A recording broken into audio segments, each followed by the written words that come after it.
ചോദിക്കേണ്ട ഡൗട്ടുകൾ എന്ത് തന്നെയായാലും ഇൻസ്റ്റയിലും യൂട്യൂബിലും കമൻ്റായിട്ട് നിങ്ങൾക്ക് രേഖപ്പെടുത്താവുന്നതാണ്.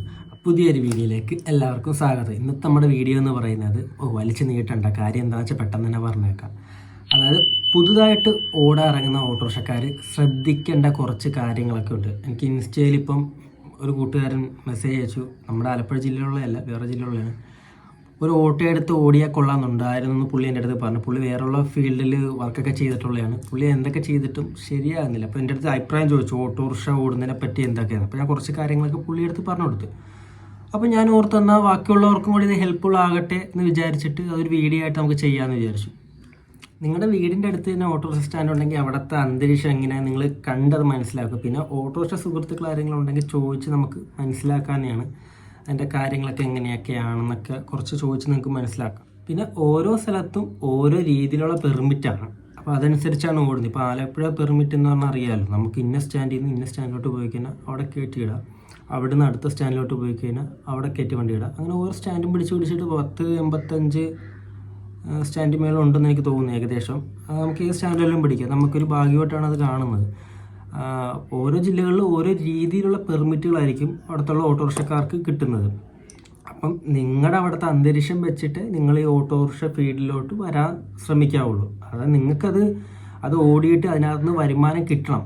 എന്നാൽ മുതലായാൽ മാത്രമേ ഈ പ്രസ്ഥാനത്തോട്ട് നമ്മൾ വരാവുള്ളൂ. പിന്നെയുള്ള ഡൗട്ടാണ് പുതുതായിട്ട് ഇറങ്ങാൻ നിൽക്കുന്ന ഓട്ടോറിക്ഷക്കാർക്കുള്ള പുതിയ വണ്ടി എടുക്കണോ പഴയ വണ്ടി എടുക്കണോ, അത് വാടകയ്ക്ക് വാഹനം ഓടണോ എന്നൊക്കെയാണ് പുതിയതായിട്ട് ഇറങ്ങുന്ന ഓട്ടോറിക്ഷക്കാർക്കുള്ള ഡൗട്ടുകൾ.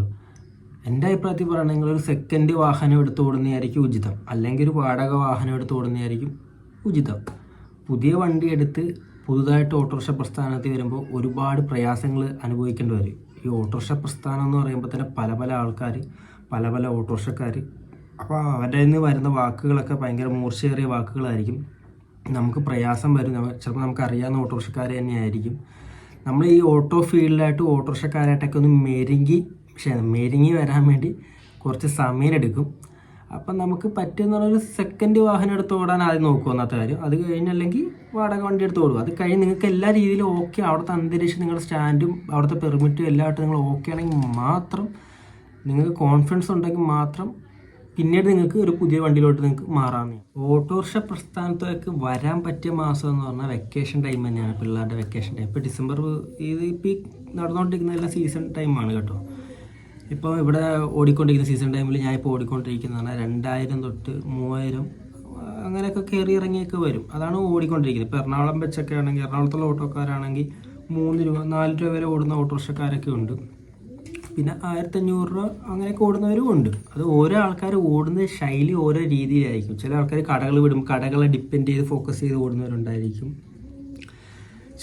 ഓരോ ആൾക്കാർ ഓരോ രീതിയിലായിരിക്കും. സ്കൂൾ വിടുന്ന ടൈം ആകുമ്പോൾ ആ സ്കൂളിൻ്റെ ഭാഗത്ത് പോയി അവിടുത്തെ ഓട്ടം പിടിക്കുന്നവർ കാണുമായിരിക്കും. ഏതാണ് നമുക്ക് ഓട്ടം കിട്ടുന്ന ഏരിയ സ്റ്റാൻഡുകൾ ഏതൊക്കെയാണെന്ന് ഡിപ്പെൻഡ് ചെയ്ത് കറങ്ങി അങ്ങനെ ഓടുന്ന ഓട്ടോറിക്ഷക്കാരുണ്ട്. നമ്മൾ അത് ഈ ഫീൽഡിലോട്ട് വരുമ്പോഴേ നമുക്ക് പഠിക്കും. ഇവിടെ ഈ ഫീൽഡിലോട്ട് വരുമ്പോഴേ നമുക്ക് ഒരുപാട് കാര്യങ്ങൾ ഇവിടുത്തെ അന്തരീക്ഷത്തിൽ നിന്ന് നമുക്ക് പഠിക്കാനുണ്ട്. ഓട്ടോറിക്ഷ ഫീൽഡിൽ നിന്ന് നമുക്ക് ഒരുപാട് കാര്യങ്ങൾ പഠിക്കാനുണ്ട്.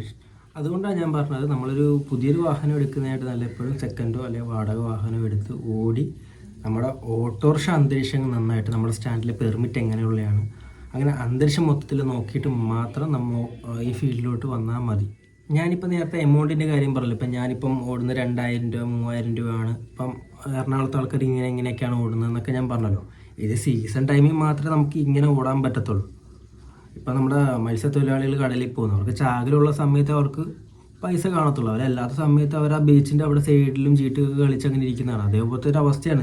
ഇപ്പം നമുക്ക് ഓട്ടോ ഉള്ളപ്പോൾ നമ്മൾ നാട്ടിൽ കിടന്ന് ഓടുക, ഓട്ടോ ഇല്ലാത്തപ്പോൾ സ്റ്റാൻഡിൽ മാറി എവിടെയെങ്കിലും കിടന്ന് ഉറങ്ങുക, അല്ലെങ്കിൽ മൊബൈലിൽ കളിച്ചിരിക്കുക.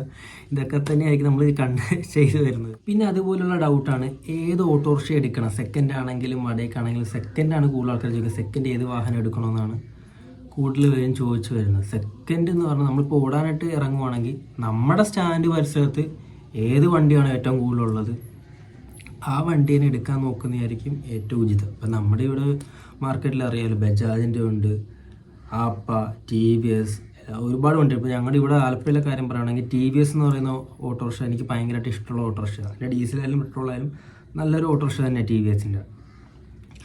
പക്ഷേ അത് ഇവിടെ ആലപ്പുഴയിൽ വളരെ കുറച്ചേ ഉള്ളൂ. ഒരു 6-7 വണ്ടികൾക്ക് ഉള്ളിലുള്ള വണ്ടിയേ ഉള്ളൂ. അതെന്താ അത്രയും കുറയാൻ കാര്യം എന്ന് പറഞ്ഞാൽ അതിൻ്റെ സ്പെയർ പാർട്സ് കിട്ടാനില്ല. നമ്മുടെ ഇവിടെ ആലപ്പുഴയിൽ കിട്ടാൻ വലിയ പാടാണ്. ആലപ്പുഴ ടൗണാണ് ഞാൻ പറയുന്നത്. അതുപോലെ തന്നെ മെക്കാനിക്ക് ചെയ്യുന്ന ആൾക്കാരെ കിട്ടാൻ വലിയ പാടാണ്. അപ്പോൾ അതൊക്കെ കൊണ്ടാണ് ആ ടി വി എസിൻ്റെ വണ്ടിക്ക് ഇവിടെ ഒരു വളർച്ച കിട്ടാത്തത്. പക്ഷേ വണ്ടി ഞാൻ ഓടിച്ചിട്ടുള്ള ഒരാളാണ്. അടിപൊളി വണ്ടിയാണ് ടി വി എസ്. അതുപോലെ നിങ്ങളുടെ നാട്ടിൽ ഏത് വാഹനമാണോ, നിങ്ങളുടെ സ്റ്റാൻഡ് പരിസരത്തുള്ള ഏത് വാഹനമാണോ ഏറ്റവും കൂടുതലുള്ളത്, ആ വാഹനം എടുക്കാൻ നോക്കുക. ഇപ്പോൾ ഡീസൽ വണ്ടിയാണെങ്കിൽ ഡീസൽ ആപ്പയാണെങ്കിൽ അതെടുക്കുക. CNG വണ്ടിയാണോ കണ്ടുവരുന്നതെങ്കിൽ അതെടുക്കുക. അപ്പോൾ അവിടുത്തെ അന്തരീക്ഷത്തിൽ ആ വണ്ടി റിപ്പയർ ചെയ്ത് കിട്ടും. നമ്മൾ ഏതൊരു വണ്ടിയാണെങ്കിലും വണ്ടി കംപ്ലൈൻ്റ് ആവും. അപ്പം നമുക്ക് തുടർന്നത് ഓടണമെങ്കിൽ നമുക്ക് അതിൻ്റെ മെക്കാനിക്ക് വേണം, അതിൻ്റെ സ്പെയർ പാർട്സ് വേണം. എന്നാൽ മാത്രമേ നമുക്ക് ആ വാഹനം ഓടാൻ പറ്റും. വീഡിയോ ചെയ്യുന്നത് ഞാൻ ആദ്യമായിട്ടാണ് ഓൺ വോയിസ് വീഡിയോ ഇത്രയും ലോങ് ആയിട്ട് ചെയ്യുന്നത്. എനിക്ക് എൻ്റേതായിട്ടുള്ള കുറവുകളൊക്കെ ഉണ്ടെന്ന് എനിക്കറിയാം. അത് നമ്മൾ വീഡിയോ ആയിട്ട് ഇങ്ങനെ ചെയ്ത് വരുമ്പം ശരിയാവുമെന്ന് ഞാൻ തന്നെ വിശ്വസിക്കുന്നു. പിന്നെ അതുമാത്രമല്ല, എനിക്ക് പേഴ്സണലി മെസ്സേജ് അയക്കേണ്ടവർക്ക് എൻ്റെ ഇൻസ്റ്റ ഐഡിയും കൂടെ ഞാനത് കൊടുത്തേക്കാം. RASIB ആണ് എൻ്റെ പേര്. റാസിബ് എന്ന് തന്നെയാണ് എൻ്റെ യൂട്യൂബ് ചാനലിൻ്റെ പേര് തന്നെയാണ്. എൻ്റെ ഇൻസ്റ്റ ഐഡിയും അത് തന്നെയാണ് കേട്ടോ. അപ്പോൾ എന്തെങ്കിലും ഡൗട്ട് ഉണ്ടെങ്കിൽ നിങ്ങൾക്ക് അതിനകത്ത് മെസ്സേജ് ചെയ്യാം. അപ്പോൾ ഞാൻ വോയിസ് ആയിട്ട് എനിക്ക് അറിയാവുന്ന കാര്യങ്ങൾ നിങ്ങൾക്ക് ഷെയർ ചെയ്യാം. നിങ്ങൾക്ക് കമൻറ്റായിട്ടും ഇതിനകത്ത് ഇടാവുന്നതാണ്.